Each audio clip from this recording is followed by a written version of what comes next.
This is Running Free with JH. I would like to talk today about the times when things go bad. It's very important to talk about proper training, nutrients when it comes to proper fuel, sleep, rest, but it's also important to talk about when things don't go the way expected, you want them to go, and your body just gives out on you and all the stuff in between. Today is one of those days where things didn't go the way I thought they were going to go on the run. I've been doing this every other day running, where one day fast, one day slow, for almost just over 2 weeks now, and haven't had a day off. And I had the issue a few days ago where I felt like I was just tired, and even though I did get better, I pushed through it. I thought I needed a day of rest.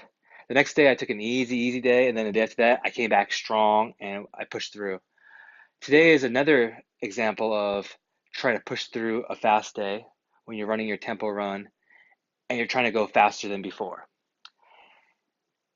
It didn't go the way I wanted to because by the time I'm a mile in or just about at the 2 mile marker, I'm feeling the issues.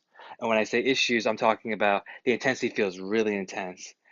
I'm starting to not breathe properly. What it means is my breathing technique is going out the window. I am not getting my form down right. I'm trying to laps. My brain is going, can I hold these for this many laps more? Can I keep another mile going? And all these different things that I don't want to be thinking about because the intensity is getting great. The legs are sluggish. They feel heavy compared to a day when you are having easy times because the legs feel smooth, they feel recovered and everything. I know some of this is probably has to do with the fact that I am doing an intensity workout every other day. And I've been doing it for a few weeks with no rest in between, except for your easy days. The good thing is I have a job that allows me to sit all day if I want to, which is not a good thing. I get to move around, but it's not heavy lifting like it was in previous jobs. So that is a very good thing. What did I learn from this? It doesn't really give me things to learn because it's stuff I've known before, but it definitely gives me a sense of humbleness, but also time for reflection on what I do know and this and for my body to tell me, hey, listen to this. It's the one thing that sometimes I've neglected over the years, I'm sure other people have, is when your body tells you something, you need to listen. We need rest to recover. And sometimes the rest is active recovery, which is you're running but slower, you're doing cross training with other things like biking, swimming, walking, whatever it is. And there's other rests where it's just nothing. It's a complete rest. And sometimes we get in our minds where we don't want the complete rest because we feel like, well, if I don't do this day, it's a day off, I'm lazy, you come up with all these nicknames. But it does don't okay, let's talk about me. I try not to use the situation that's going through my head, all the words, and what's going on paper from when I'm writing down for my times and how I feel to define who I am right now. This moment right now is not going to define what's going to happen to me a month from now, 3 months from now. It's the moment I'm having right now. If I was to take a cue off of Tony Robbins, your emotions tell you what you're feeling and what you should do. If I would go to do that, and then the next step would be, okay, what do I feel? And so let's ponder that for a few moments. What do I feel right now? My legs feel tired. They don't feel like they wanted to run the pace. My head feels like it wants to take a nap or sleep. That could be because of restless sleep, not enough sleep. That could be things at work, could be a lot of different things. But, but what does it tell me? The first reaction I get is, I can't do this, which is the worst thing to hear, but it's negative self-talk that we all have. And just from me to you, I have the self-talk as well. I think we all do it. You want to look at some of these elite runners, elite ball players, whether it be football, baseball, basketball, hockey, whatever it is. They all have their doubts in their mind just as well. They perform at a good feat. Yes, like today, I was running around a 6:30 mile pace, which is I did last time, but I was barely keeping it compared to the time before. And yes, for some of you out there listening, that is something you have never done or can't do. And others of you, you're like, I can run a minute faster. But you have this, what I'm talking about is the feeling. And the feeling I have is very common with other people out there. You have a situation that happens, whether it be in life, life with family, friends, going on with things going on in your life because something happened to you, or things that are going on with work, or even what's going on in your body. And then what happens is your brain talks. It's in our brains. It goes to me. I do have a negative self-talk that's automatic. It's something I learned going through rehab, that I naturally go towards the negative. I'm not sure if I was always that way, but that negative self-talk is there in the beginning. What I usually do is attack back. When I say that, I question it. I ask, okay, is that really true? Am I really a loser? Am I really someone who can't do something? Am I really hopeless? And all these other negative comments you can come up with. I ask that question. And if it is true, I say, okay, if it is true, let's give some examples. Okay, so today my negative thought of this run was, oh, I can't really do this. I have this thought of I want to run what I'm doing right now this year. I was hoping to do 6 months from now, a 4.5 minute mile pace for these 4 miles, which is a good goal to have. And I really do believe everyone can do it. It just takes time and training. It might take a year, it might take 3 years. It just takes time, and you do it. And you train every day, eat healthy, sleep, and all that stuff. But that negative comment of I can't do this, I'm not worthy of this, or my body is not designed for this. They all came in the head today when that stuff was going on. But then I was reminding myself, okay, if that's true, then what was last week? What was a month ago when you started? Do you remember when 7.5 minute mile pace was very difficult? You couldn't breathe. Do you remember when you first started running? You were barely getting 8.5, 9 minute mile pace, and that was the hardest you could do. You remember when all the legs were burning? So I'm taking examples from my past where things were actually worse. When I say worse, this time I was slower, and I'm bringing it to the present and I'm attacking the negative self-talk, going, that's not real. That's not true.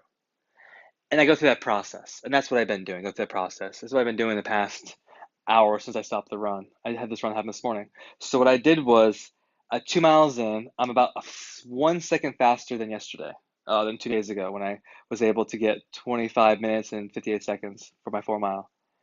But the feeling I felt at that moment was a lot worse. It felt harder. The intensity was a lot more intense than it was last time.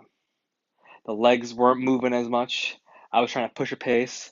Part of it is I was trying to push the pace faster because I felt that if I can improve 1 second faster a mile, I do that in 90 different workouts, that's 90 seconds faster. Or I did 120 workouts over the course of, say, a year. That's 2 minutes off a mile over the course of a year. But I'm thinking I have to do it every time. And you know what? It's true. You don't have to have your best time every single time and beat every time. Yes, I was 1 second faster for the 3 mile marker than I was last time.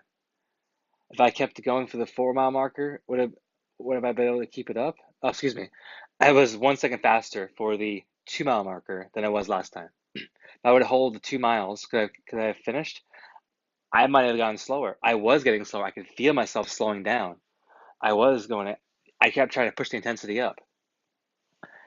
And how am I going to adjust with this? I had to look at what I've been doing the past few months, and specifically what I've been doing with this crazy December experiment. I am so glad I did this experiment because it's showing me what's possible. I can go a week or two and go every other day and go intense and actually get good results.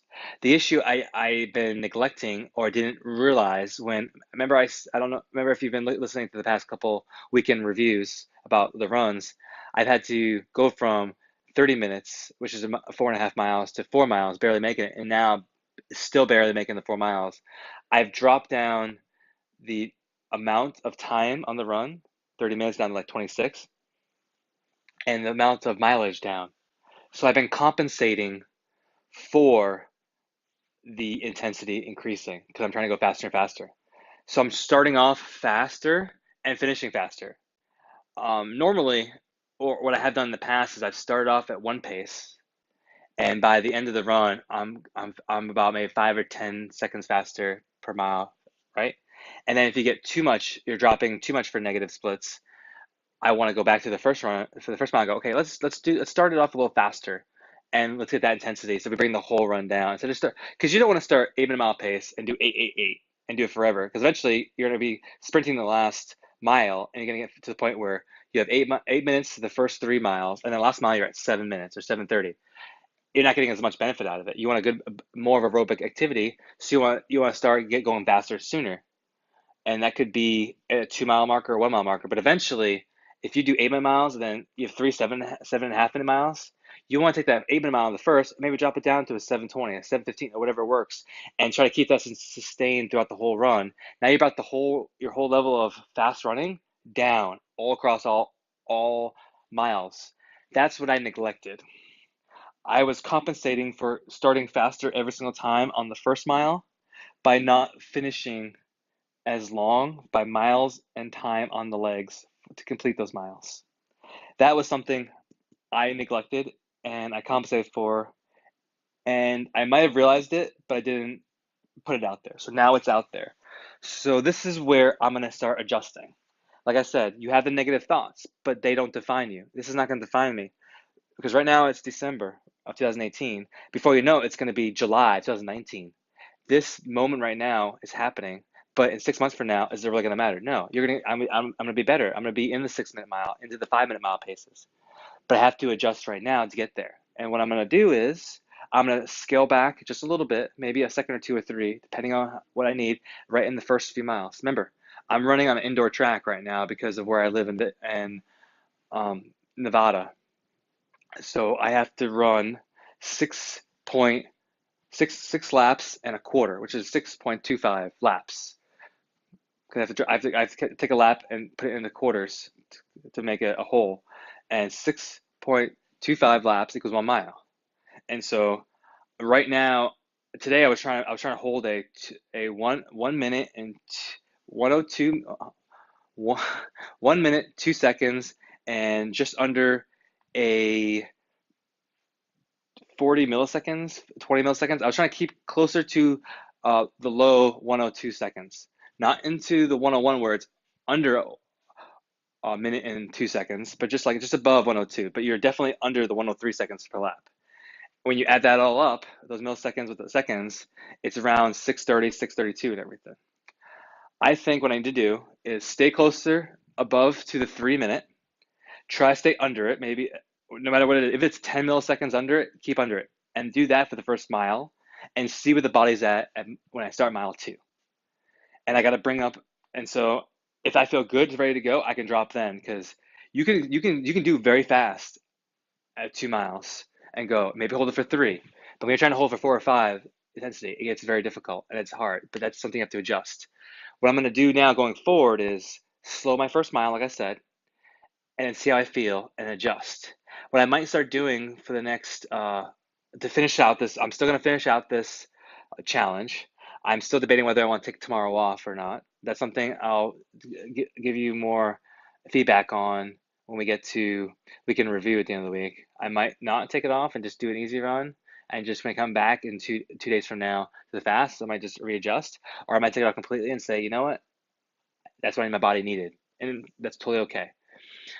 But when I do come back and do the run, I'm gonna start slower in the first mile, see where I'm at, and then see if I can finish stronger in the last run.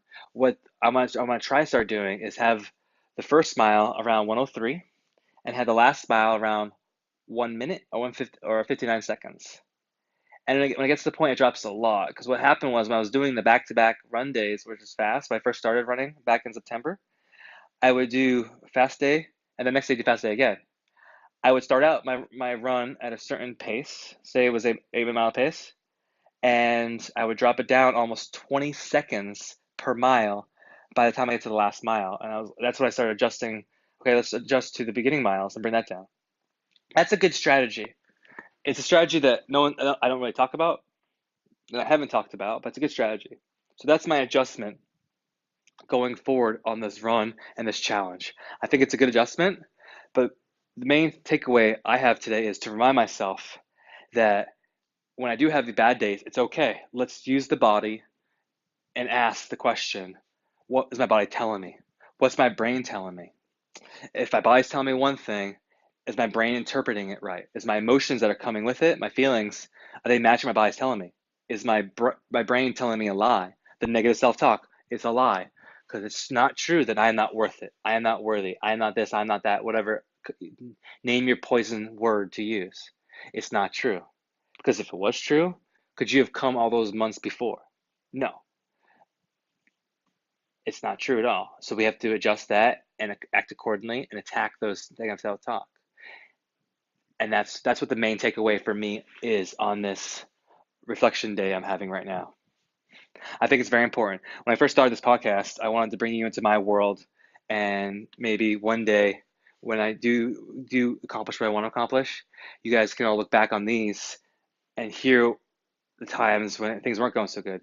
Because we always see everybody in their ivory towers when everything's going great, but you don't see them at times of hardships. Like Michael Jordan's, LeBron James, that's basketball. And baseball, you had Ted Williams. And hockey, you had Wayne Gretzky. You hear about all his good accomplishments when he's on the ice. They're doing great, but you never hear about all the hours they put in, off the courts, off the time, in the gym, the times where they actually failed a lot. They weren't living up to the expectation. When people look down on them, you're never going to make it. And then they proved everyone wrong. That's the times I'm trying to show you here that right now, yes, I am roughly barely holding it, but I'm making it by with a 6.5 minute mile pace for 4 miles, barely holding it on. I'm not going to be able to hold at this moment an 8 miles for 6.5 minutes. My body's not going to be able to hold it. Just my body's not capable of that. If I drop down to a 7 minute, I'd be able to hold it. Of course I would, because it's a lot easier, it's slower, it's less intense. So looking back on this, if 6 months from now, July of 2019, looking at a goal of running a 4.5 minute mile pace for 4 miles, it's a prestigious and well up there goal. It's possible, but it's gonna take work. And these are one of those days that happen on the run up to get to those awesome goals. Setbacks, negative self-talk, adjustments that have to happen. So thank you for listening to this, and I'll talk to you later on. This has been a presentation of Running Free with JH. Follow me on Instagram, Twitter, Facebook, Tumblr, Running Free with JH. And also, you can also find me at runningfreewithjh@gmail.com if you want to talk to me or whatever you want to say. Thank you for your time. The podcast you just heard was made using Anchor. Ever thought about making your own podcast? Anchor makes it really easy for anyone to get started. It's a one-stop shop for recording, hosting, and distributing podcasts. Best of all, it's 100% free. Sign up now at anchor.fm/new. That's anchor.fm/new to get started.